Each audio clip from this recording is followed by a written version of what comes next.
There's a few more coming in. I was just going to wait for them. We got some of the Sunday school classes coming in. Well, good morning, everyone. We have a special treat for you this morning. Ben and Donna Lowe are with us. They're prospective missionaries that we're looking at, and they're going to tell us all about their very interesting ministry. I'll let them talk about it, though. You can come on up, you guys.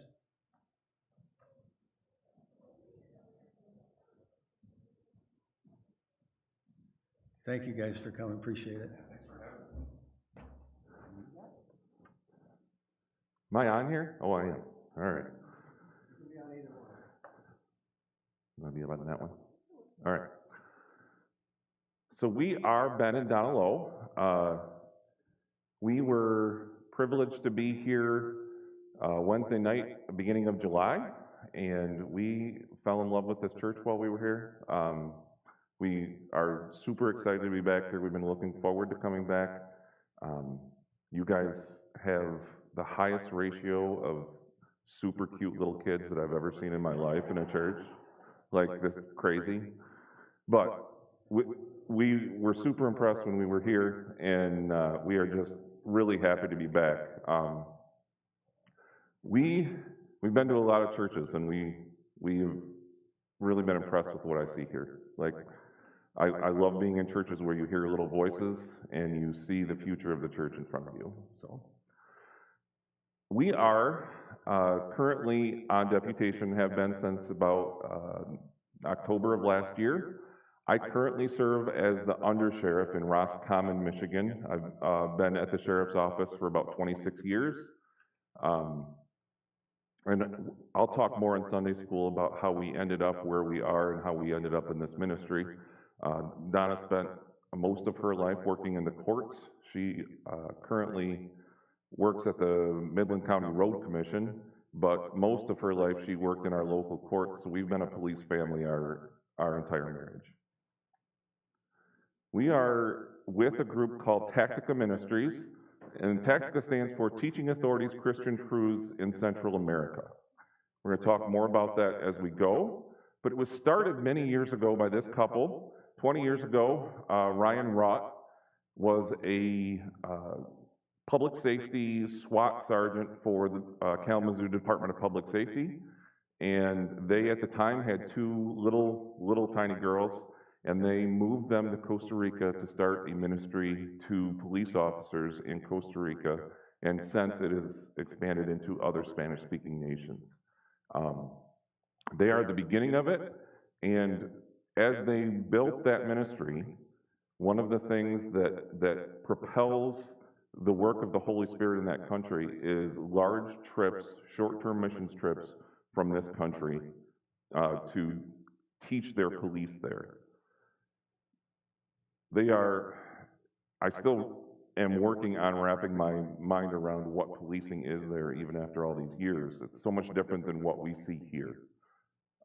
They are fighting cartels all the time. The countries that we're in are very impoverished, and so they don't have training. They don't have equipment like we have. It's a much different situation in law enforcement than what we are used to here in the United States. And so, depending on the size of the student group of officers that we have in the country that we're going to, we'll take a different sized group of instructors from the United States. And so Ryan will put together a group of police officers, former police officers, military, prior military, some fire, some EMS, and if we have a group of 40 officers, maybe we take officer students, maybe we take 12 officers from the U.S. down to teach those students. If we have a group of 130 or 140 officers in whatever country we're going to, we might take 35 officers down there with us. And so each trip looks a little bit different, but we're just going to give you sort of what a normal trip would look like. So every one of these countries that we go to, we have an agreement with that local government that says we're going to come and we're going to provide free training, we're going to provide free equipment, but we are bringing Jesus with us when we come. And so they sign on knowing full well that that's what we're doing. And so we have free reign to evangelize as much as we want with these officers while we're there. And it really is an amazing thing to watch. So most of these trips have 4 or 5 sections as far as the law enforcement training.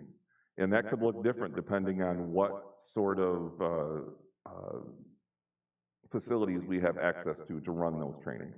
But this is kind of what it would look like. So one day they might be in ground fighting, Krav Maga, learning to do hand-to-hand sort of combat. This is some close quarters vehicle combat. That's a big one that we do. You see the pickups that are in those pictures. Most of the countries that we're in utilize those 4-door pickups pretty frequently. This is close quarters battle. Some of the places that we go, there's a shoot house already set up. You can see in these pictures, those tarps create a shoot house for our officers to teach them proper building clearing and room entry and how to safely do their job when they're dealing with some of these cartel issues in these other countries. This is tactical medical. That's how I originally got involved in Tactica. And this is important. We're going to talk a little bit more at the end of this, and then some even into the morning service about how this fits together. Doesn't matter what country I go to, usually I will ask the group of officers we have, who here has seen a tourniquet? First time I ever asked that in Panama, I had 2 hands raised that they had seen a tourniquet in their life. No one had a tourniquet. They had just seen them because they had trained with the American military.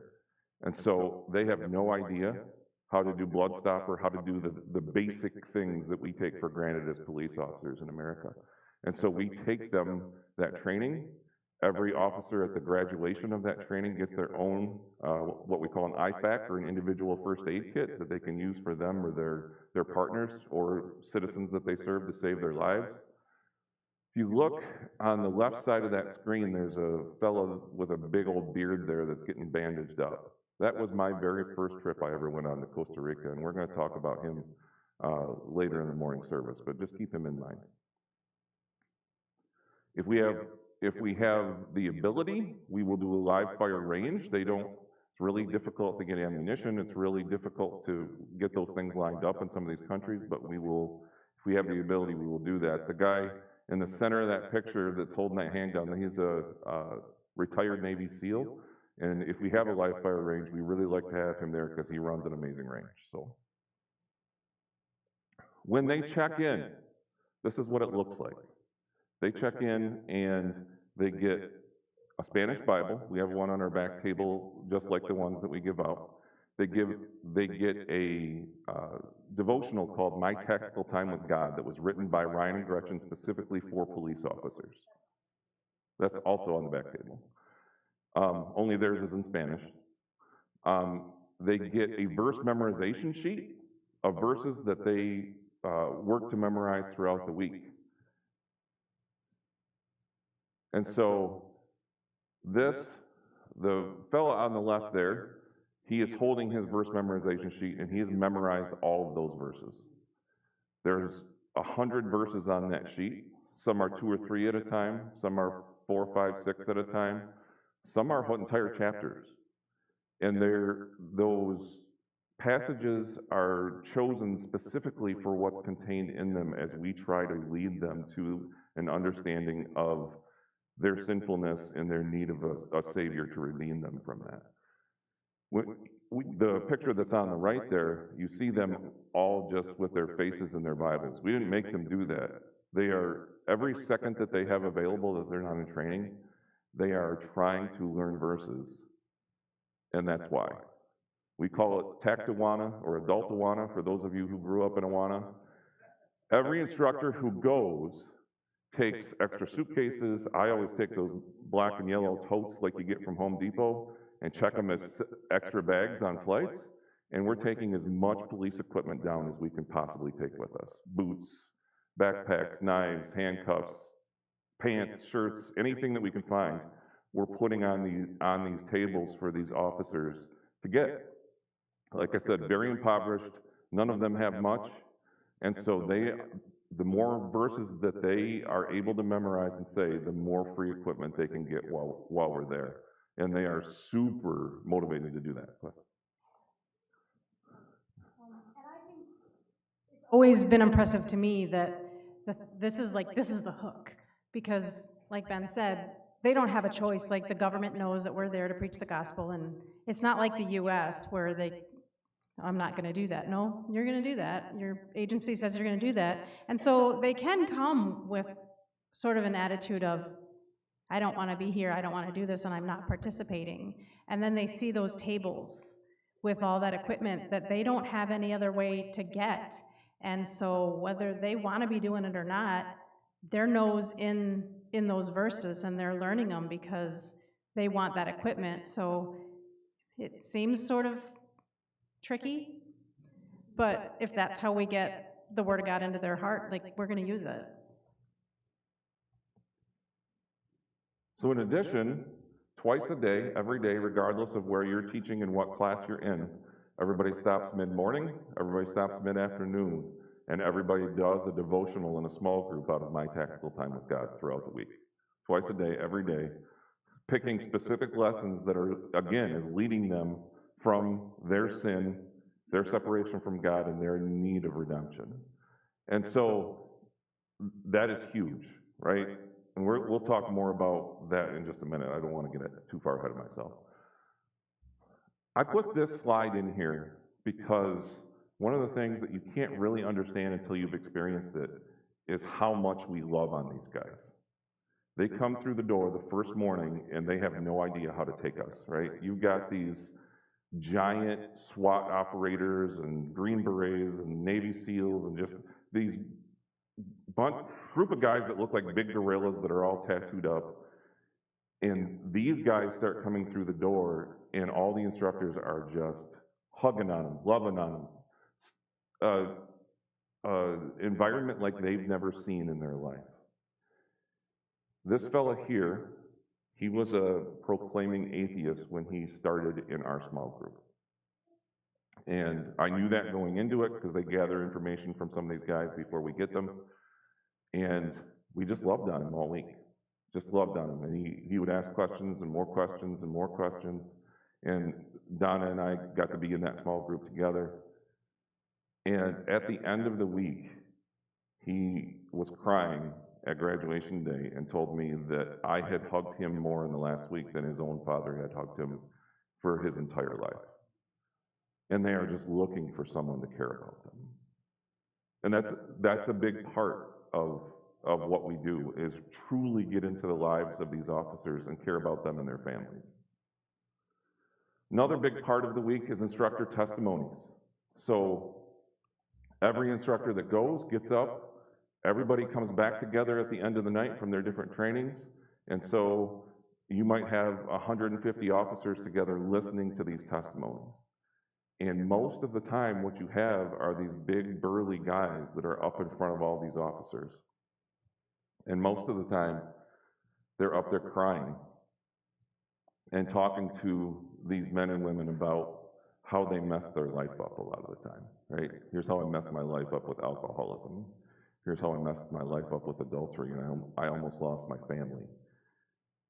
We have one officer who, when he does his testimony, it's really difficult every time. He talks about him and his wife, how they have 5 children at home, but they went through 23 miscarriages to get those 5 children. And everybody has a different story of the terrible things that have happened in their life or the way that they've messed their life up, but the God that's redeemed all of it. And so as we're talking to these officers, you can see as different stories touch different hearts, you can see them start to realize that these American police officers are just as screwed up as we are. And maybe we need the same thing that they have. And so that's a big part of the week. What I have here next is a video. This is Panama.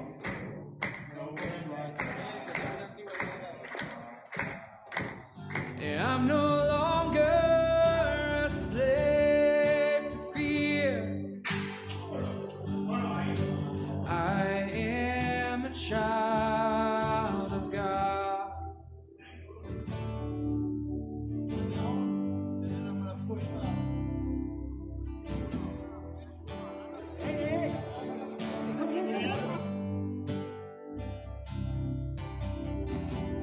I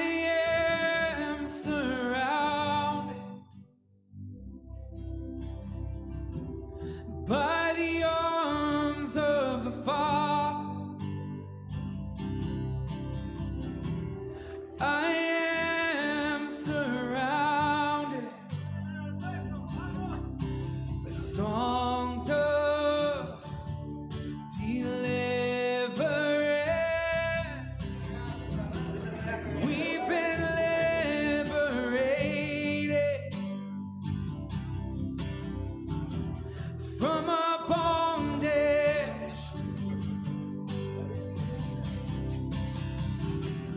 We're the sons and the daughters.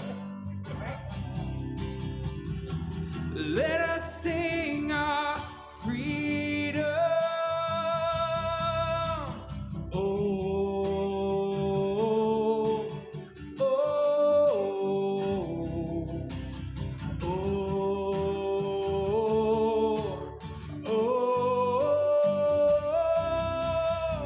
You split the sea so I could walk right through it. My fears were drowned in perfect love. You rescued me so I could stand and say, I am a child of God.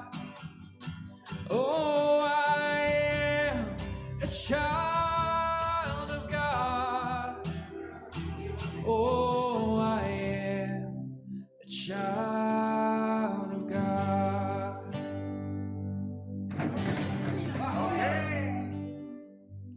'Cause I'm no longer a slave to fear,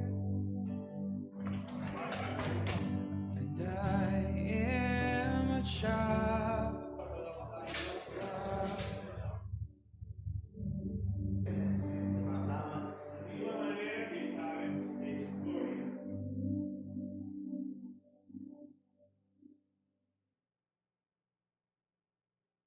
So that gives you a little taste of what a week-long training would look like with Tactica.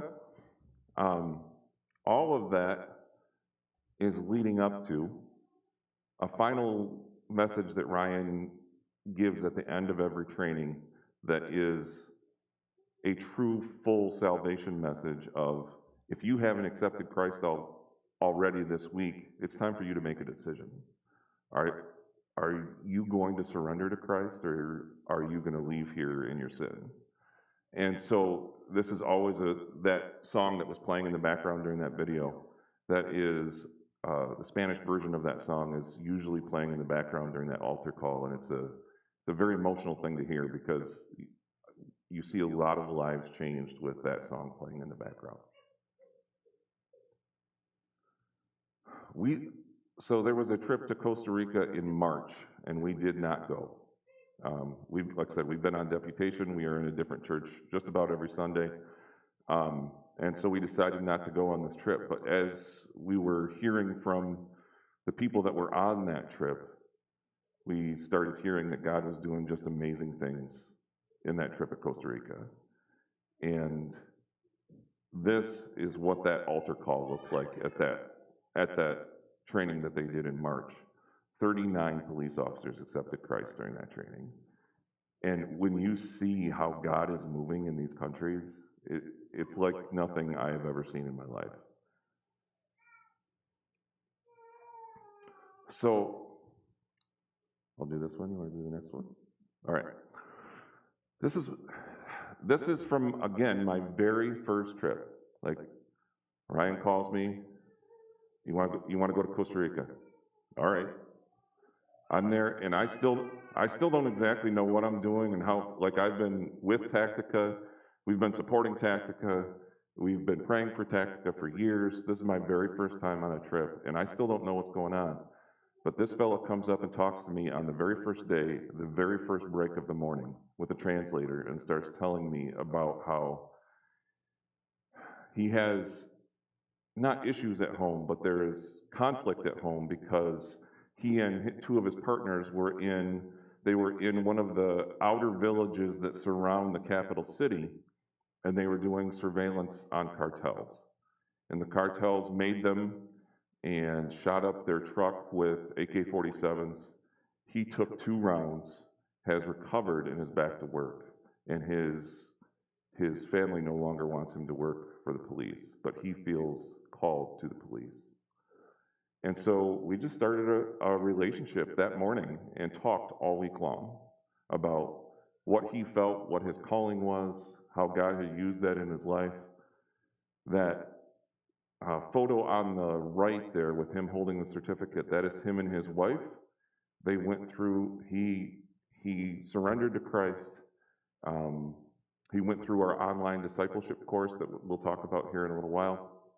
And I still talk to him multiple times a month. He is solid in his faith.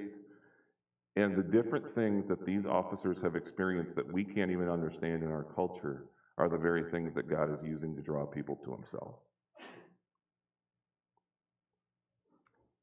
And this is Jonathan and Patricia and their daughter Aaliyah. Jonathan was at our training in Costa Rica. He was a student when we were in Costa Rica together last year. He cracks me up because he speaks really, really good English. He taught himself English by watching Friends with subtitles on.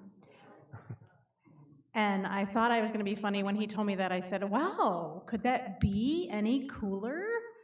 Like Chandler? And he didn't get the joke. And I was like, oh.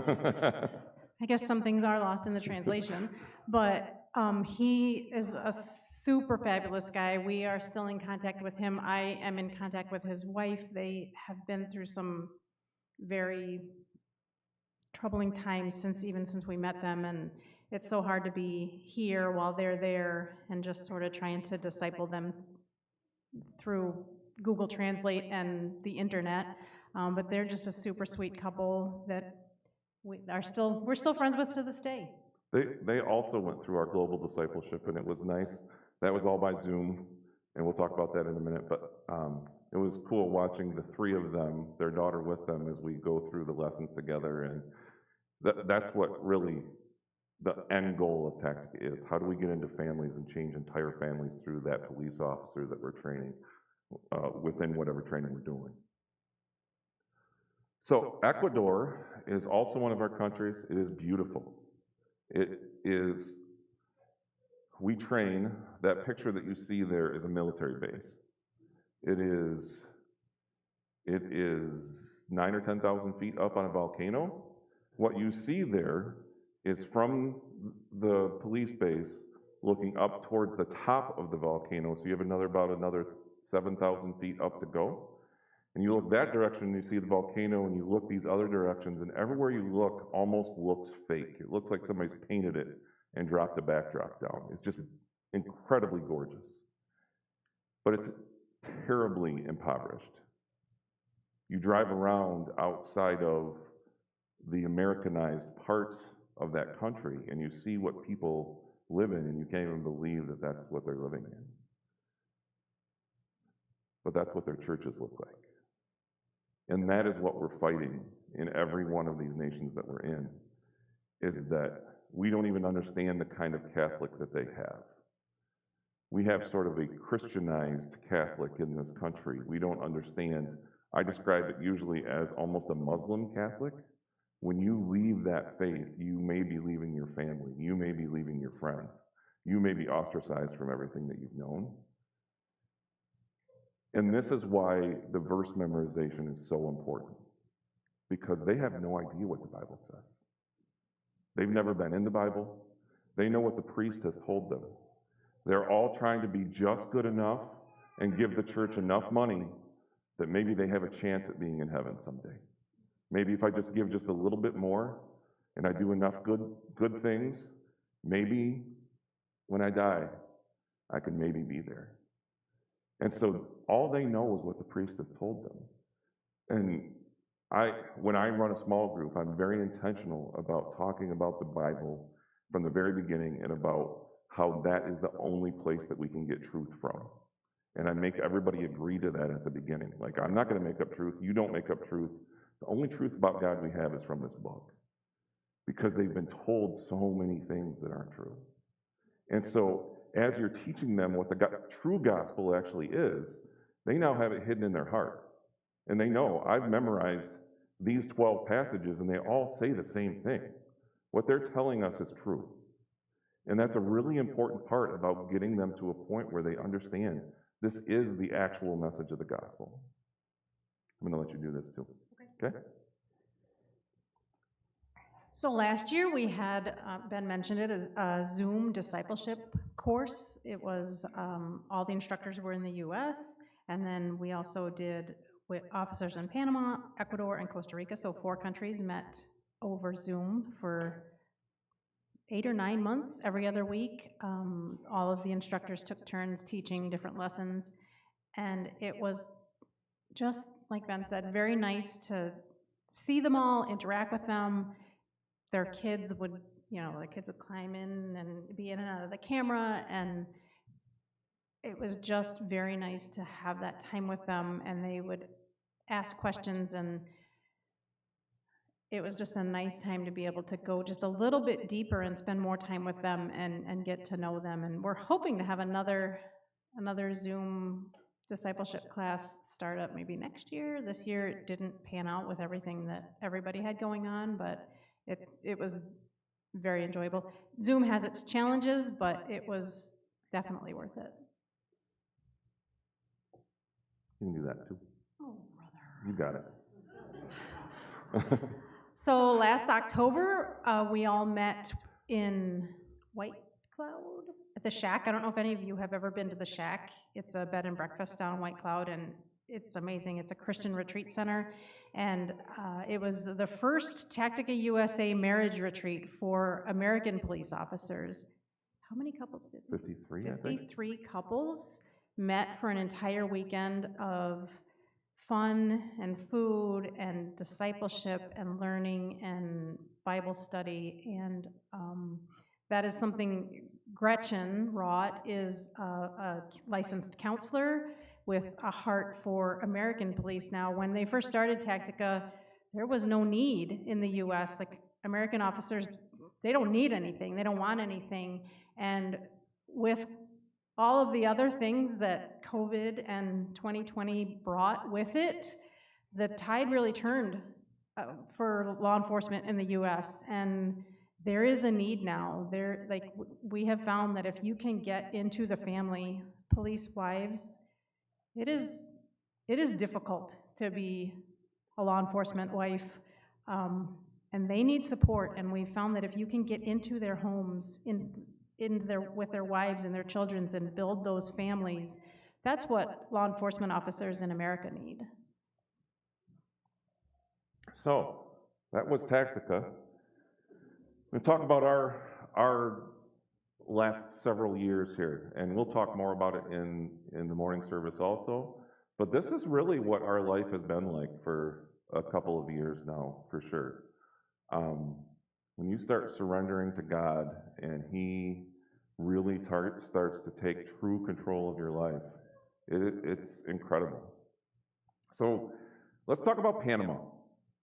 Panama, we had our very first trip to Panama in 2024. We were teaching at youth group the night that Ryan called me. I knew they were planning a trip to Panama. He called me out of the blue and said, hey, this trip to Panama is leaving in like 2 weeks, and I know this is super short notice, but I know that you need to be here. God is telling me that you need to be in Panama from the ground up. And I said, okay, I'm in. And so I went to our first trip in Panama, and it was amazing. It was just, again, you have these officers that they need someone to care about them and their families. And they know they need the gospel, and God has hearts prepared. And you see officer after officer coming to Christ, and you see lives changed, and it's just amazing. Ryan and Gretchen have been in Costa Rica for 20 years, and there's a huge support system there that they've built over the course of 2 decades of churches and missionaries, and now local Christians and other police officers. And in Ecuador, when we go there, we have missionaries in country who connect with all the local churches, and they come to our trainings, and If someone surrenders to Christ, they immediately connect them with a local church or a ministry that's in their area of the country somewhere. And so all those support structures are in place. But when we go to Panama, you meet these guys and you learn to love these guys and you live with them for a week and then you leave and you say, all right, well, we'll see you someday. But we have no missionaries in that country. We've had missionaries come with us that during the weeks that we've been there, we'll search for good local churches to connect these guys and gals to as they're saved. And we have not been able to make any good connections there yet. And so the first trip that I came home from Panama, I couldn't get rid of it.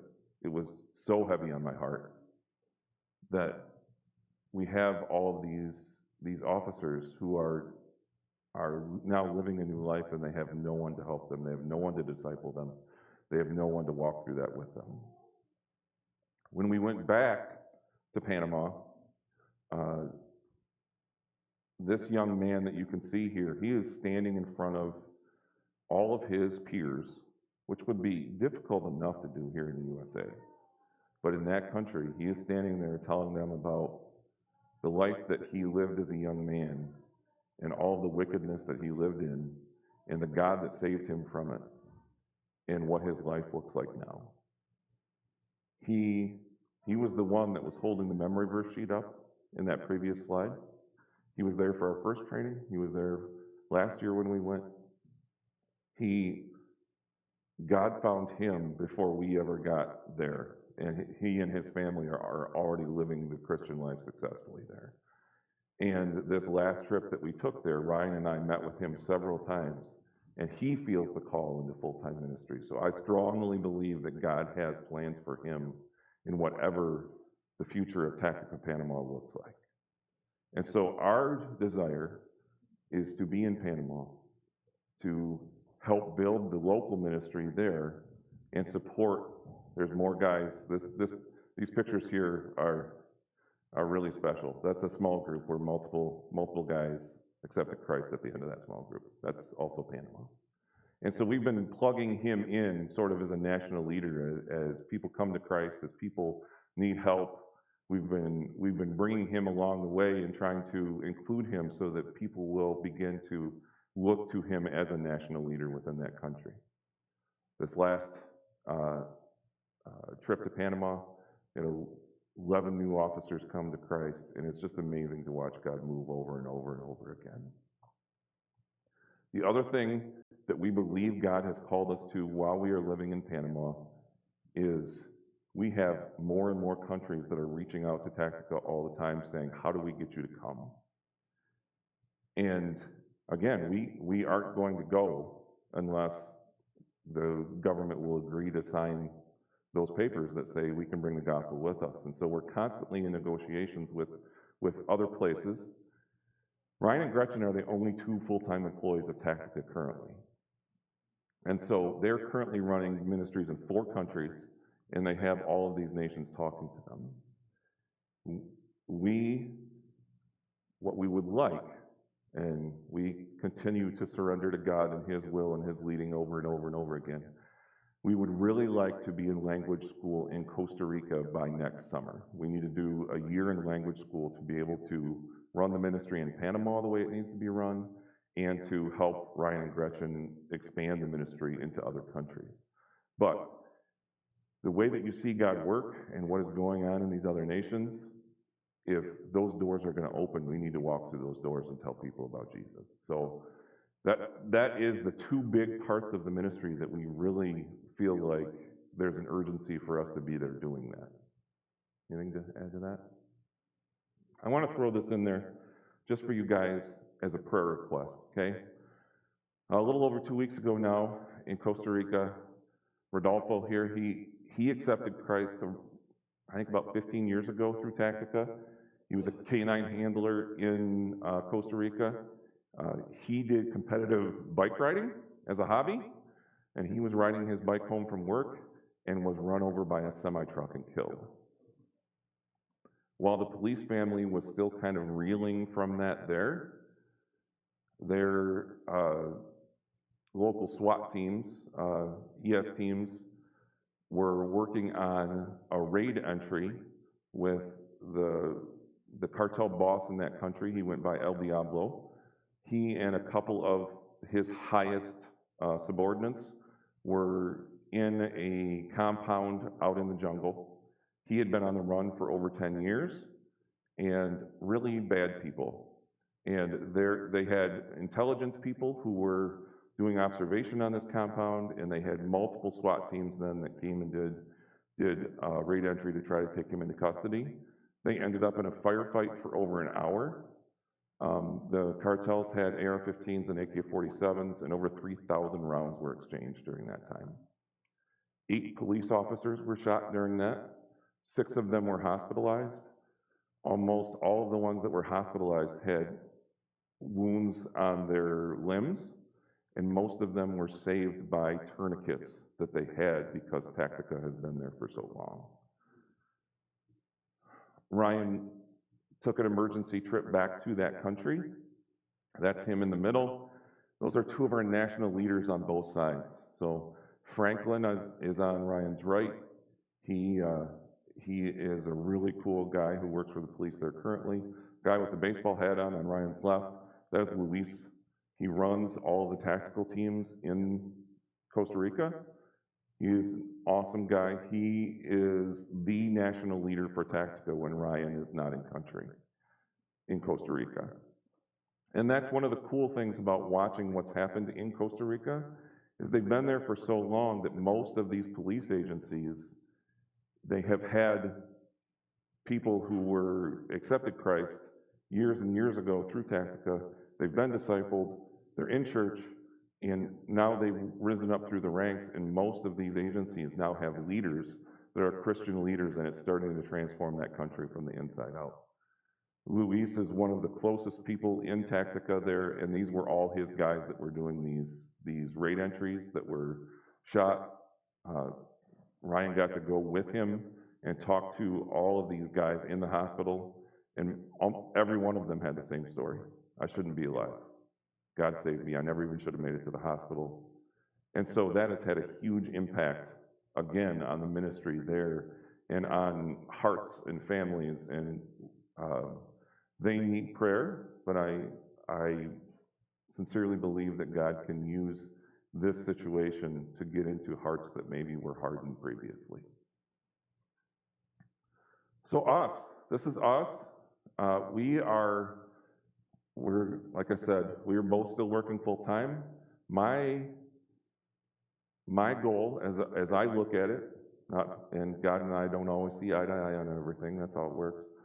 But my goal is to be out of my job the end of the year. I've told the sheriff that I was actually supposed to become sheriff in January of this year. The sheriff was going to retire, turn the agency over to me. That was my lifelong goal until God changed our wants and our desires. And so I told him last year that I was not staying, that we were going into full-time missions. I will be for sure out of my current position at the end of this year. I'm training my replacement right now to take my spot. And so we are looking for churches, prayer groups, small groups, anybody that we can get in front of as we raise support to get to the mission field. We need monthly commitments to get to 100% before they will let us go to language school. And so we are just working towards that every day. And God, it's been amazing to watch God work. You think you know how it's going to happen, and it never happens the way that you think it's going to. God has his own plans with everything. And this is us. We both have separate Facebook pages. We will friend anybody from any churches that we've been to if you find us and friend request us. And then this is what our private ministry group looks like. So if you friend request us, we will invite you to this page. This is where we post the most information about what we have going on and where we're going. We have prayer cards in the back that have some QR codes on them, but we would really love to get as many people as we can on this page because it's the easiest way for us to get information out to people. So if there is a prayer request in a country or for us, we can post it on that page and everybody is automatically seeing it. It isn't, well, it's not an open group, but it is searchable, so you can find it, not like through us. You don't have to be friends with us if you don't want to, but we are pretty cool. So you can find it. It's just the Facebook algorithms aren't nice to Christian topics. So sometimes it's kind of hard to find. So you can search for that, or you can search for us, either one, but we would love to get you in the group. And we only have about 2 minutes, but we would be happy to answer any questions that anybody has. Nothing? Nothing that's itching at your brain? Go ahead.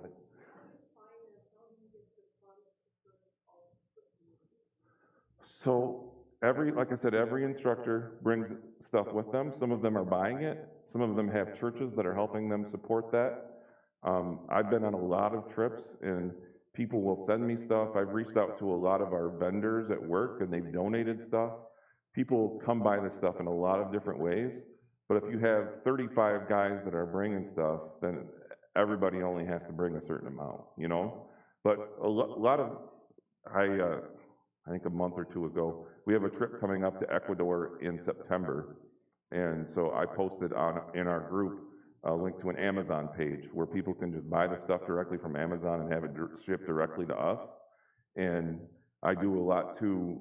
A lot of the vendors that sell law enforcement equipment, if they have a clearance sale, I'll wait until it gets to its absolutely lowest price. I think I've got 50 or 60 pairs of boots in my parents' basement right now that I bought for almost nothing because I'll buy that stuff ahead of time when I find it on sale. It was ridiculous. I think the UPS guy was wondering just what was going on there for a minute. We had just box after box after box of boots showing up on the porch. I think the UPS guy thought we were probably crazy. Anybody else?